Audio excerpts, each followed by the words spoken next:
If I am the Detroit Pistons, by drafting Ron Holland, I became an instant defensive run possession ball, and then as well as secondary option, the 3-point shot.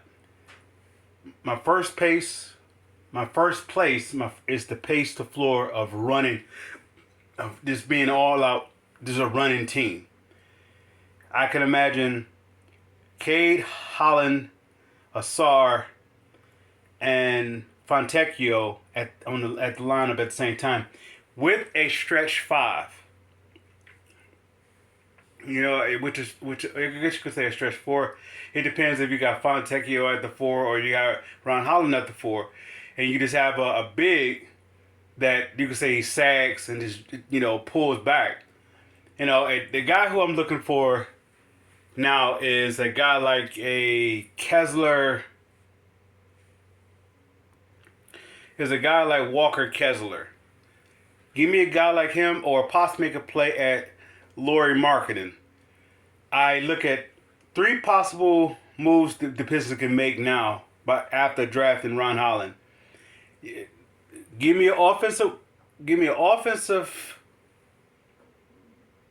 Give me an offensive coach or a balanced coach, offense defensive, but a coach that like to play in transition. Number two, give me you could sign it to Tobias Harris, but now the team is now in more flexibility to make trades now, because now with Ron Holland, I'm not going to say Jaden Ivey became expendable. You could package him now, because now I don't look at Jaden Ivey as a secondary ball handler that I would like him to have been. Now it's interesting because now I can see Asar. I believe Asar's in the offseason have worked on his shooting and his ball handling.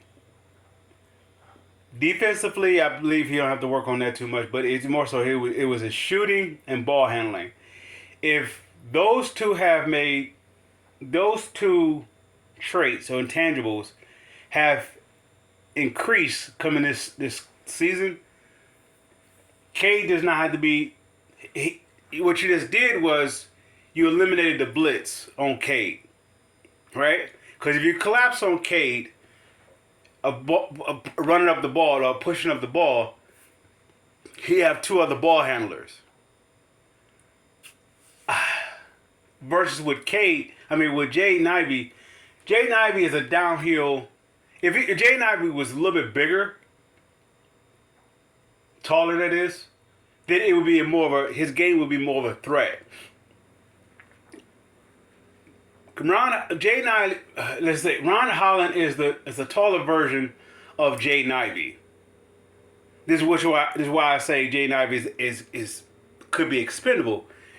Ron Holland is a downhill guy, and the advantage is his. Let's say, for example, if you collapse on Cade, or if you switch out off of, you collapse whatever, you get the pick, and you were to, if you were to collapse on Cade now, times past was Detroit can't shoot, but Detroit don't have to shoot now. You have a couple downhill and you have a couple slashers. This is what I was saying about the lineup of Fontecchio, Asar, and Ron Holland and Kada at the same time with a stretch five, or I could say if you were to, let's say if the Pistons were to get a Laurie Marketing, I believe he's a stretch five. If you collapse on Cade, the Pistons are too big now. They are too big. So if I were to go with, I could swing it out or I could slash it off. I could pick it off. I can. My offense is that much more versatile. Give me a guy who is I don't want to say offensive genius, but a guy who has creativity. someone who is imaginative, someone who is I don't know what's the word I'm looking for.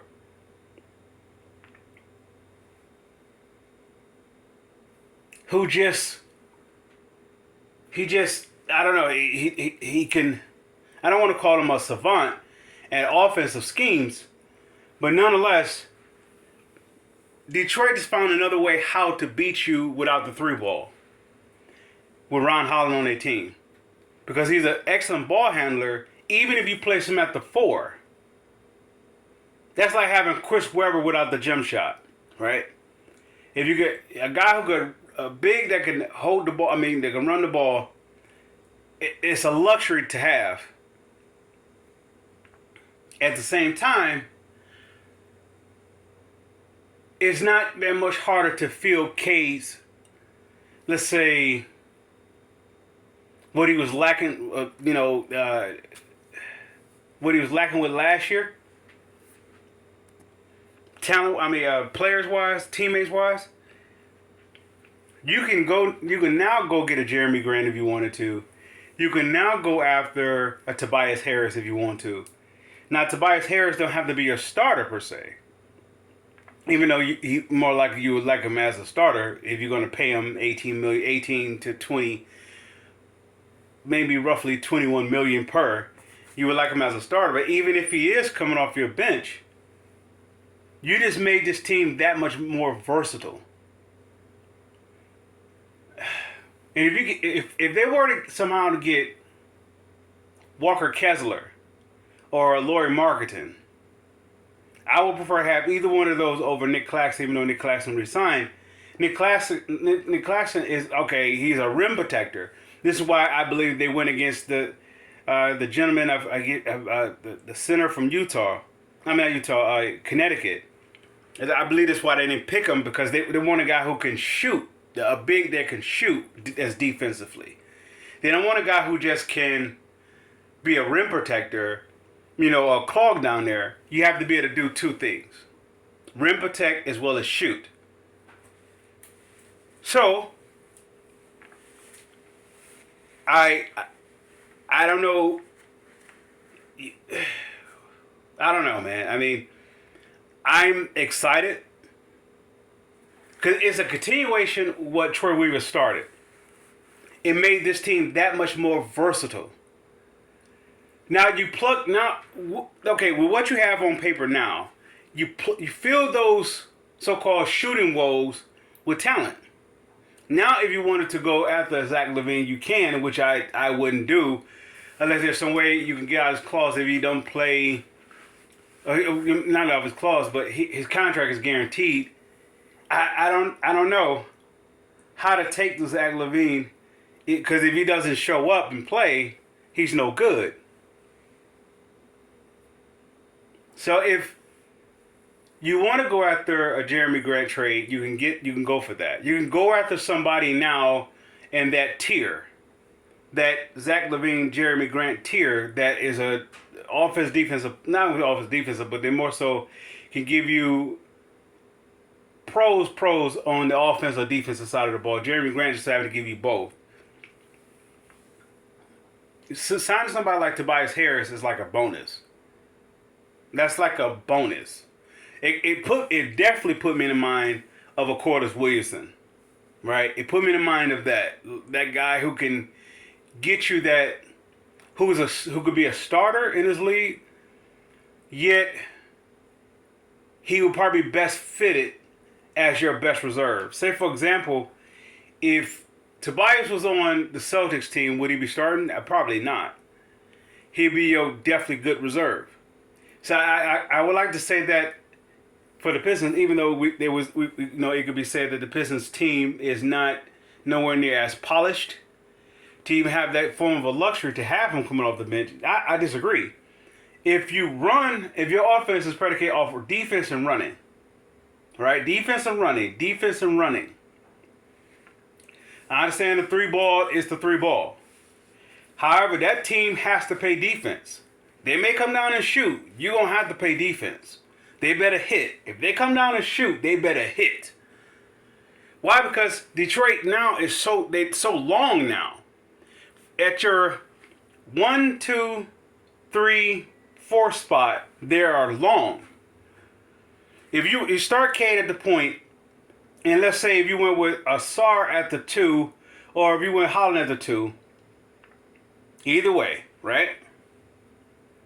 And you have either a Sar or Fontecchio at the 3, 4, you're long. And if you have a 7-footer that can shoot like a Bill Laimbeer or Rasheed Wallace, or put you in a mind of Rasheed Wallace type of guy that is a defensive, offensive defensive type of person, by far you're going to win a lot more of your games that you would have lost last year. Why? Because if Ron Holland was on this team last year in comparison to Jaden Ivey, if you were to collapse on Cade, Ron Holland is coming at you. If Jaden Ivey is coming at you, whatever, that's not much of a threat. Because he really doesn't have that much of a, I don't want to say, Jaden Ivey is like a one-trick pony. But when it comes to Ron Holland, he is a multifaceted type of offensive player, regardless of the minus of the shooting. So now, when you have Ron Holland on this team, you now can see how you want to fill in the blanks. You get you a big that can play, that can shoot, that can be rim protection. You go hard after that.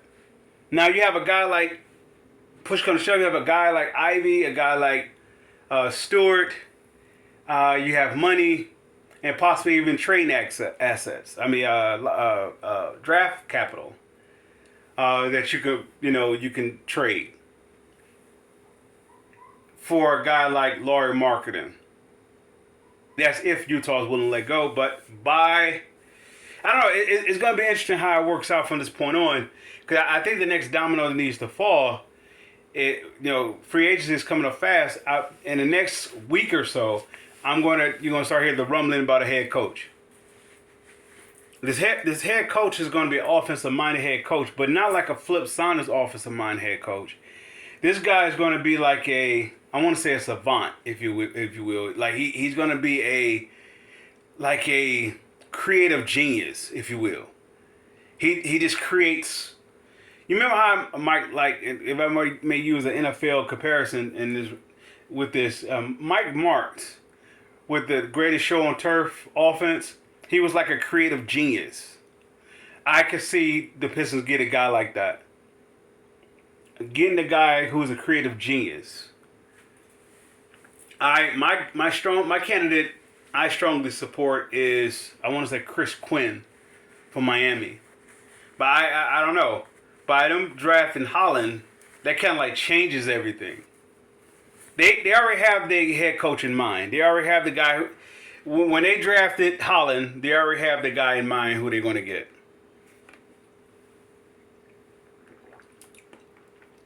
Tobias is a guy that I can have the luxury of bringing off the bench, even at $18 million. Why? Because I need him to score. I don't need him to do much of anything else. That's where it went wrong in Philadelphia. They needed him to do much more than just scoring. I just need him to score. I have Fontecchio, I have Ron Holland, and I have Asar Thompson. Those three in the lineup at the same time could allow me to bring Tobias. Allow Tobias to just score. And if I were to put a 5 that actually can shoot and rim protects, just give me a little rim protection, a threat of a rim protection. And even if I were to say, okay, does that mean that Duren comes off the bench? Even if that means Duren comes off the bench. Look what you're saying though. If Duren is, if I have Lauri Markkanen, and of course I didn't have to trade Duren for that. Let's say I have Duren coming off my bench, and I have Ivy coming off my bench, along with Tobias Harris coming off my bench. or Asar Thompson's coming off the bench with them. They're gonna run. This team is gonna be too much of a fluent offense. I mean, too much of a fluent, talented team not to run the ball. They're gonna be a pick up the pace type deal.